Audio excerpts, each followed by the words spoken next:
Another sunny Sunday afternoon for Redvee TV after Saints' 46-28 victory over the Catalan Dragons, and I'm not entirely sure what to make of that. No, it's a bit of a weird game, weird atmosphere in there as well. But yeah, I felt, I don't know, got through it in stages. Our attack looked okay at times. Defence, we allowed far too many offloads, especially in the first half. They were just, that's how they were scoring the points. Just being able to get the ball away to 8 and obviously getting into the broken play. First half, I have to say, attacking wise, we don't normally turn up first half, and today we managed to put 18 to 20 points on. Yeah. So that's probably the positive. I think too many times this season we've failed to score points, and we've come away today and put 46 on the board. Yeah, I think sorry, I was distracted by Wendy shouting. I think attacking wise, you can see almost like the start of something. I mean, towards the end, I know you're talking first half, but towards the end you can see Danny Richardson almost growing into the game. He's put a kick in that Myler's ended up going 90 metres and scoring, but the Roby and him putting Thompson through, you can almost see the start of that. It's probably the best example I can give you. But yeah, we started looking like the attack's starting to click, and probably what Holbrook's bringing to the Saints is starting to show. I think if we hadn't it felt like it was tight for a long time, but it never felt like we were in any serious doubt of winning the game. And I don't know, I put on Snapchat that I thought it was going to be one of those games, just another one where, as Saints do every so often, we tend to throw it away, and we don't. It seemed to be like a couple of negative decisions. I think it was like first half, 12 minutes to half time, 12-all, and we're on like the back of like 2 repeat sets, and we're opting to go for goal and kick the 2. Yeah. And then on the back of that negativity, we messed the kick-off up. Yeah. And then they go and score a try, and we put ourselves into pressure instead of going for the points and getting tries on the board. And that could have irked us in the end, and we could have been made to pay the price for it. But second half, I think we were far the better side.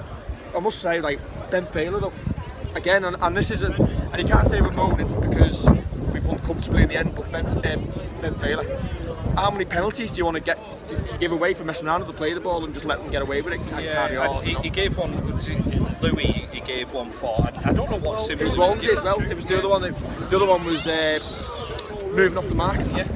You see that every play the ball in every single game, and then today you get two and two sets. Yeah. And bouncing us back up the pitch. It's strange. I've given up now. I've given up trying to understand what decisions are being given sometimes and what aren't.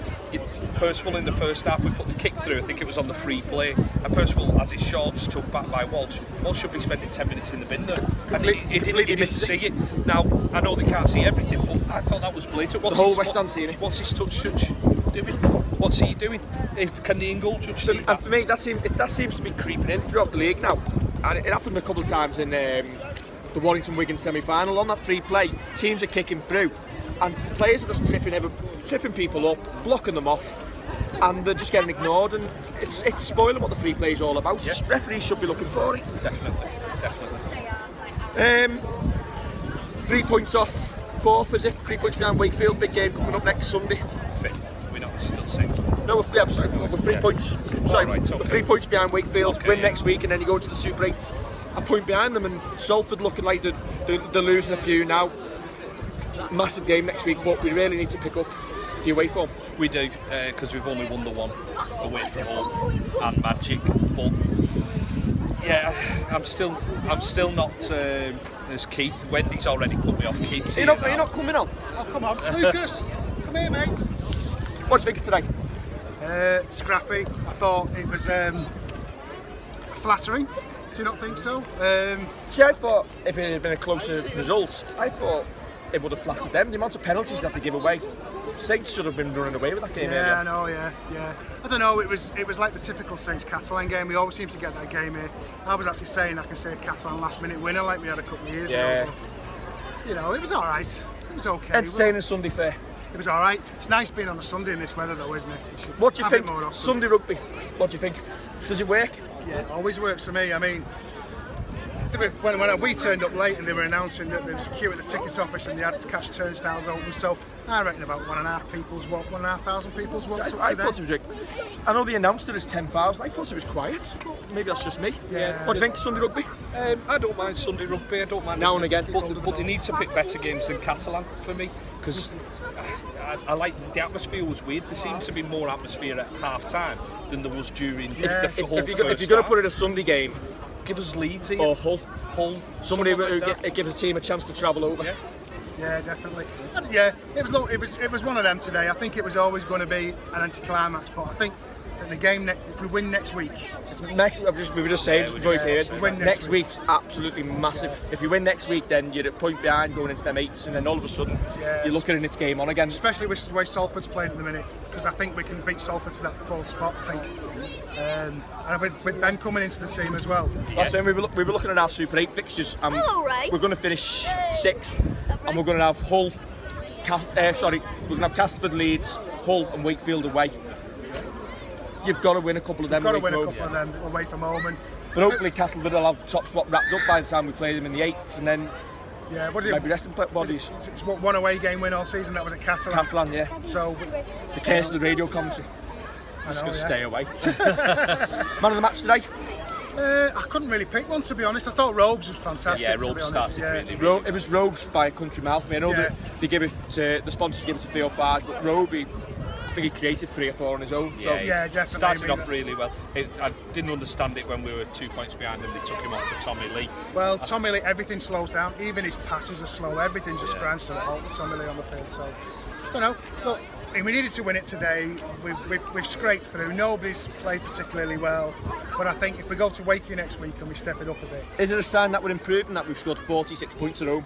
And we're saying, I think, or did Catalan just switch off at the end of that game? My dad said to me, "We've not online scoring.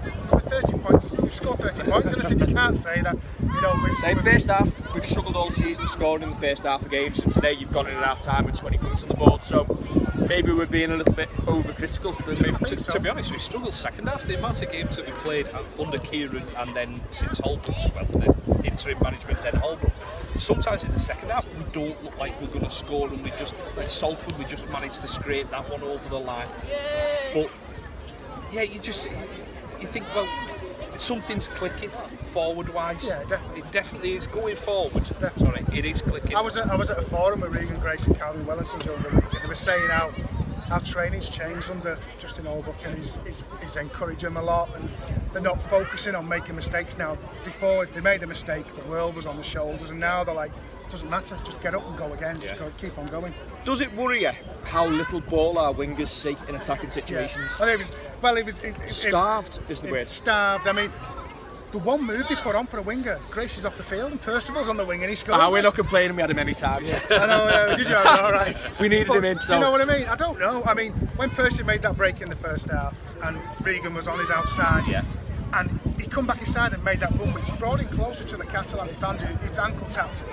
It's just, you can see the second half there when Percival actually did give a ball to Grace, the ironic cheers that came from the few thousand on the West Stand, and you think... but it was like he almost felt he needed to pass it, because there was nothing on, it was just a pass. Yeah. Just a pass, there was nothing there. And the times when he should pass, somebody made a comment to me today saying this is why he's not a really top-notch centre yet, because he doesn't understand when he needs to pass it and when he needs to... It's almost like he's still raw. Like when he first came through, I always remember a game, Danny, and he kind of ran and he kept on the same line and he ran into touch, and it's almost like there's something not quite clicked there with him going forward, that I can do this. It seems like a lot of I've got to do this on my own. I hate to say it, but he should be probably watching videos of Michael Shenton, because Greg Edens scored. We've had all these conversations today up in the West Stand about Shenton would have put the winger in for 2 tries tonight, where Percival stuck hold and it's nothing's happened. That's it, and it's just a tweak to his game that if he starts thinking, right, I am going to give it more, rather than cut inside. A lot of the times you look at it and think, winger probably. And I think that's the thing to me. As a centre, his first reaction always seems to be go alone, and his second reaction is come inside. Come inside, yeah, definitely. And then his winger's like, oh, last resort, hi Regan, I didn't know you were playing there. So, yeah, I mean, right, maybe we are being a bit critical, but he's having a fantastic year. But he could have an even better year if it was just. I mean, we're talking. I mean, we can't compare to Jamie Lyon, but Jamie Lyon knew when to stick hold. He knew when to give the pass. Yeah. And we spoke about Michael Shenton as well, and I think he's just that far off. He's just that far off. And I think maybe next year when Albrook gets on with him. Yeah. But I mean, Calvin Wellington said about what an influence Ben Barber's having them all in training, about when to stick hold and when to pass and when to go and when to not go, and he's encouraging all the young lads as well. So I can't wait to see him. Hopefully 3 or 4 weeks. Hopefully we'll string a couple of wins together, and then if you have Ben Barber coming in the last 4 games of the season, there's going to be some worried Super League sides. I think so. I think if we're anywhere near that 4th spot or we're in the 4, I thought it'd be Castle grand final, but I can see a Cass Saints one if Ben Barber starts coming on. At the minute, I think Leeds is the most dangerous team. I just think well. when it comes to like cup rugby, like semi-final rugby, I think Leeds are the team to watch. So it's probably the fact that they've been there and done it. You look at teams and you think Salford fall away a little bit because they've never really been up there before, and it's a shame. And they need to learn from this, and then probably, I'm not writing them off for this season, but go again next season and turn around and take everything in and go, right, what did we do? What can we change? But you always see a team fall out. I mean, Catalan did it. Yeah. Castleford did it when they should have won the league this year, when they didn't. And I think Salford might do it. I think Salford and Wakefield are going to drop away. So it's who can capitalise on that. Obviously, us all need to be probably the teams looking on. So hopefully, I think it'll be an all Yorkshire top 4 apart from we'll sneak in. I think right at the end. So it'll be 3 Yorkshire teams on us right at the bottom. Team Sophia. Right, join us next week. So bye. And hopefully, get on. Bye. Bye. Join us next week on Redvee TV, and hopefully we'll be celebrating the victory. What are you doing? Got an answer for Ian, do you? I hope you can edit that bit out. Keep it in. Oh, we'll leave it on anyway. Right, join us next week, Redvee TV, and hopefully we'll be celebrating a victory away at Wakefield. See you everyone.